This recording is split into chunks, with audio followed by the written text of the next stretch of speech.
Cockroach जनता party ने जो आंदोलन शुरू किया वह ना तो सही मायनों में पर्चा लीक के खिलाफ देश के शिक्षा मंत्री का इस्तीफा लेने के लिए है, ना ही देश के बच्चों के अवसाद और हताशा से उसका कोई लेना देना है, और ना ही वह किसी नतीजे तक पहुंचने वाला है। ये मैं नहीं कह रहा हूं, बल्कि देश की राजनीति, खासकर कांग्रेस और आम आदमी पार्टी के बीच अब जो लड़ाई चल रही है वह इसकी मुनादी कर रही है। इस लड़ाई को जरा आप समझिएगा। जंतर मंतर से संसद तक 20 जुलाई को मार्च चला। उसी रोज संसद के मॉनसून सत्र की शुरुआत हुई थी। कांग्रेस ने विपक्षी दल के साथ सदन में पर्चा लीक पर चर्चा की मांग को लेकर के बवाल काटा। बाहर जंतर मंतर से संसद आ रहे मार्च पर पुलिस ने डंडे बरसाए, कोहराम मचा, प्रदर्शनकारी भागे लौटकर जंतर मंतर गए। लोगों को पता चला कि पर्चा लीक के खिलाफ आंदोलन को सरकार ताकत के जरिए दबाने की कोशिश कर रही है, तो उनका आक्रोश बढ़ा और लोग बड़ी तादाद में आने लगे। लेकिन इसमें एक सच्चाई ये है कि इस भीड़ में भाड़े के लोगों की भी एंट्री होती चली गई। माहौल सुलगने लगा। कांग्रेस के जो नेता थे, जो सोमवार को संसद से लौट करके घर गए, उन्होंने प्लान किया और राहुल गांधी ने रात में अपने एक्स पर पोस्ट के जरिए ये बता दिया कि अगले दिन यानी कि 21 जुलाई को वो प्रधानमंत्री नरेंद्र मोदी के निवास के बाहर पर्चा लीक के मामले पर धरना देंगे। अगले दिन राहुल गांधी अपने पूरे दलबल के साथ वहां गए और बैठ गए। साथ में अखिलेश यादव भी आ गए। मीडिया ने खबर चलाना शुरू किया। पुलिस का जमावड़ा लग गया। सरकार की तरफ से जितेंद्र सिंह और उनके साथ कुछ अधिकारियों को राहुल गांधी से बात करने के लिए भेजा गया। ये तस्वीरें मीडिया में चलने लगी। राहुल गांधी नहीं माने। फिर राहुल गांधी, प्रियंका गांधी और कांग्रेस के जो भी बाकी नेता धरने पर बैठे हुए थे, प्रधानमंत्री आवास के बाहर से उठाए जाने लगे। तस्वीरें सोशल मीडिया पर वायरल होने लगीं और यह बात आम आदमी पार्टी के नेताओं को खलने लगी। राहुल गांधी और कांग्रेस की प्लानिंग को देखकर अरविंद केजरीवाल, जो पंजाब में थे, वो भागे भागे दिल्ली आए। जब राहुल गांधी को पुलिस ने प्रधानमंत्री आवास के बाहर धरना देने के लिए हिरासत में ले रखा था, उसी वक्त अरविंद केजरीवाल जंतर मंतर पहुंचे। आप अगर जंतर मंतर के मंच की तस्वीर को देखेंगे तो आपको ये समझ में आएगा कि अभिजीत दीपके के लिए केजरीवाल आज भी सुपर बॉस है। आम आदमी पार्टी के नेता उनके अपने नेता हैं। ये तस्वीर जो आपके सामने है बता रही होगी। यहाँ केजरीवाल ने ना सिर्फ प्रधानमंत्री नरेंद्र मोदी को ललकारा इस भीड़ के बीच में, बल्कि प्रदर्शनकारियों को भी लड़ने के लिए कहा। आप केजरीवाल को सुनिए। कि जो लोग आंदोलन में आए थे उन पे केस करेंगे। मैं मोदी को चैलेंज करता हूं, केस करके दिखाते रहे मेरे सामने। आप लोग केस से मत डरना, बड़े से बड़ा वकील खड़ा कर देंगे, छुड़ा के ले आएंगे आप लोगों को। आम आदमी पार्टी के नेताओं को फिर भी ये लग रहा है या लगा कि जंतर मंतर प्रोटेस्ट ने महीने भर में वह कवरेज हासिल नहीं किया जो राहुल गांधी ने कुछ देर के अपने धरने से उठा लिया। नेता बौखला गए और वे खुल करके मैदान में आ गए। आप सांसद संजय सिंह ने एक्स पर आरोप लगाया कि प्रधानमंत्री नरेंद्र मोदी ने सीजेपी के आंदोलन को कमजोर करने के लिए राहुल गांधी को धरने पर बिठाया। सौरभ भारद्वाज, जो दूसरे बड़े नेता हैं आम आदमी पार्टी के, उन्होंने कहा कि बीजेपी और कांग्रेस की ये जुगलबंदी है। इन दोनों नेताओं के बयान को आप सुनिए जरा। अभी अभी ये पता चला है, भारत के प्रधानमंत्री के घर के बाहर कांग्रेस के करीब 100 लोग राहुल गांधी जी के साथ धरने पे बैठ गए। जब ये कॉकरोच जनता पार्टी का प्रोटेस्ट शुरू हुआ, जेनजी का प्रोजेक्ट शुरू हुआ, तो कहा गया जंतर मंतर पे बिना परमिशन के कैसे बैठ गए। क्या ये संभव है देश के प्रधानमंत्री के घर के बाहर या किसी भी देश के प्रधानमंत्री के बाहर प्रधानमंत्री के बिना मर्जी के कोई प्रोटेस्टर या उनका ग्रुप बैठ जाए? क्या इसमें साफ साफ कांग्रेस और बीजेपी की जुगलबंदी नहीं दिखती है? आम आदमी पार्टी के सारे नेता एक ही तरह की शब्दावली लेकर के आए। कांग्रेस और बीजेपी के बीच में ये जुगलबंदी है। आतिशी ने कहा कि जिस दिल्ली पुलिस ने सोमवार के संसद मार्च के दौरान सीजेपी के प्रदर्शनकारियों को 100 मीटर भी आगे नहीं बढ़ने दिया, उससे पुलिस ने राहुल गांधी को प्रधानमंत्री के आवास तक पहुंचने कैसे दिया। जाहिर है, यह इस बात का सबूत दे रहा है कि कांग्रेस और बीजेपी एक ही सिक्के के दो पहलू हैं। आपको लग रहा होगा कि भाई राहुल गांधी भी तो पर्चा लीक और धर्मेंद्र प्रधान के इस्तीफे को लेकर के ही सरकार को घेरे हुए हैं या उससे भिड़ रहे हैं। वही मांग है जो अभिजीत दीपके और कॉकरोच जनता पार्टी की अगुवाई वाले जंतर मंतर के आंदोलन की है। फिर टकराव किस बात का? यही है पॉलिटिक्स, राजनीति। और उसी का नतीजा है कि आम आदमी पार्टी के नेताओं के खिलाफ उन दलों के नेताओं ने भी खुलकर बोला जो इंडिया अलायंस का हिस्सा हैं। मसलन टीएमसी सांसद कीर्ति आजाद। उन्होंने कहा कि संजय सिंह, आपसे उम्मीद नहीं थी, हमारी दोस्ती शर्मसार कर दिया।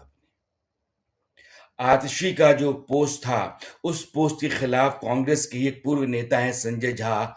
उन्होंने अपने एक्स पर जवाब दिया आतिशी को और लिखा कि आम आदमी पार्टी की यह बेहद घटिया और ओछी पोस्ट शायद इस पार्टी को लेकर के मेरी सबसे बड़ी आशंका को सही साबित करती है कि यह हमेशा एक उभरती हुई स्टार्टअप पार्टी बनकर के ही रह जाएगी। ये टिप्पणी बेहद अनुचित है, इससे गहरी निराशा हुई। अब थोड़ा बैकग्राउंड में आपको लेके चलना चाहता हूं, इसको भी समझिएगा।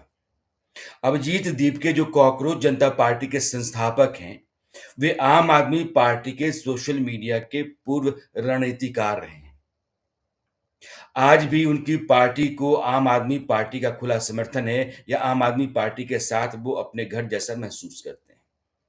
चीफ जस्टिस सूर्यकांत ने जब बेरोजगारों के लिए कॉकरोच शब्द का इस्तेमाल किया था, उसी आड़ में सोशल मीडिया पर अभिजीत ने कॉकरोच जनता पार्टी बनाई और गजब ये हो गया कि इस देखते ही देखते सोशल मीडिया पर 22-23 मिलियन लोग उससे जुड़ गए। लग गया कि माहौल सही है। अभिजीत दीपके अमेरिका से भारत आ गए और वे जब भारत आए तब कांग्रेस देश भर में धर्मेंद्र प्रधान और पर्चा लीक के खिलाफ प्रदर्शन कर रही थी। अभिजीत आए और जंतर मंतर पर जाकर के बैठ गए। कांग्रेस का विरोध चर्चा में दब गया। दूसरी तरफ कॉकरोच जनता पार्टी के जरिए आंदोलन की तैयारी में पीछे से लगी हुई आम आदमी पार्टी रणनीति बनाने में लग गई। आप यह जान लीजिए कि अभिजीत और उनके साथ के लोगों में वह बात है ही नहीं कि वे आंदोलन खड़ा कर सकें और वो उसको इतना लंबा चला सकें। आम आदमी पार्टी इसमें माहिर है और वह उनको आगे करके देश के लोगों को जोड़ने में लग गई है। आपको याद होगा कि अभिजीत के आने पर लगा कि बस सोशल मीडिया का ही खेला था, जमीन पर सब टाए टाए फिस है, कोई साथ नहीं था, भीड़ वैसी नहीं थी जिससे उम्मीद थी। लेकिन आम आदमी पार्टी बैकडोर से लगी रही और दूसरी ओर राहुल गांधी समानांतर तरीके से पेपर लीक और नीट से जुड़े मुद्दों पर छात्रों की गूंज नाम का अभियान चलाते रहे, आज भी चला रहे हैं। सोनम वांगचुक के अनशन के दौरान भी राहुल गांधी ने उनसे जंतर मंतर जाकर मुलाकात नहीं की। इसको लेकर के सोनम वांगचुक ने खुद तंज कसा था। गुजरात के कांग्रेस जो नेता हैं जिग्नेश मेवानी, उन्होंने राहुल गांधी का उस मौके पर बचाव किया था। 17 जुलाई को कांग्रेस सांसद और पार्टी के प्रवक्ता पवन खेड़ा जंतर मंतर पहुंचे और उन्होंने सोनम वांगचुक से मुलाकात की। यह सीजेपी के आंदोलन में कांग्रेस की पहली आधिकारिक और सार्वजनिक भागीदारी थी और शायद अब तक आखिरी। कॉकरोच जनता पार्टी ने फिर संसद के मानसून सत्र के पहले दिन यानी कि 20 जुलाई को जंतर मंतर से संसद कूच करने का प्लान किया, लोगों का आह्वान किया। धीरे धीरे प्रचार बढ़ता गया, मामला जमता गया और फिर संसद तक मार्च निकाला गया। कांग्रेस जंतर मंतर आंदोलन का मुआयना कर रही थी, उस पर नजर रखे हुए थी और इसकी काट क्या हो सकती है इस पर भी वो सोच विचार कर रही थी। कारण ये है कि पंजाब में चुनाव हैं, पास हैं, वहां आम आदमी पार्टी का कांग्रेस से सीधा मुकाबला है। कांग्रेस को पता है कि अभिजीत दीपके के साथ लोग जुड़ गए हैं, जम गए हैं और उसने सरकार को अगर झुका दिया तो फिर अरविंद केजरीवाल उसका पंजाब में चुनाव के दौरान भरपूर इस्तेमाल करेंगे। जंतर मंतर से संसद तक के मार्च के दौरान जो बवाल कटा उससे सारे देश की नजरें कॉकरोच जनता पार्टी पर जम गईं। राहुल गांधी और उनके सलाहकारों को लग गया कि देरी होगी तो बाजी हाथ से निकल जाएगी या निकल सकती है। इसलिए उसी रात राहुल ने पोस्ट करके ऐलान कर दिया कि कल प्रधानमंत्री आवास पर चर्चा लीक और धर्मेंद्र प्रधान के इस्तीफे को लेकर के वो धरना देंगे और उन्होंने दिया। जितेंद्र सिंह जब आए तो उन्होंने कहा कि राहुल जी आपकी बात मान ली गई है, संसद के भीतर इस सत्र में पर्चा लीक पर चर्चा को सरकार तैयार है। तब राहुल गांधी ने कहा कि नहीं, मेरी मांग एक नहीं है, मेरी मांग इसमें एक और है, धर्मेंद्र प्रधान शिक्षा मंत्री उनका इस्तीफा। फिर बात बननी नहीं थी, बनी नहीं। लेकिन राहुल गांधी ने जंतर मंतर आंदोलन के समानांतर अपने विरोध से सुर्खियां बटोर ली। सोशल मीडिया पर उनके जमीन पर लेटने, पुलिस वालों से भिड़ने, नहीं जाने के लिए जूझने, बस में ठूंसे जाने और फिर थाने में बिठाने की वीडियो खूब वायरल हुई। काम बना। यही बात आम आदमी पार्टी को खल गई कि उन्होंने लंबे समय से जो बनाया पकाया उसको सरकार ने भाव तक नहीं दिया और राहुल गांधी ने दिन भर में जो किया उसको मीडिया ने जोर शोर से उठाया और सरकार ने जितेंद्र सिंह को राहुल गांधी के पास भेज दिया। अब राहुल गांधी अरविंद केजरीवाल के नहले पर दहला मारने की तैयारी में।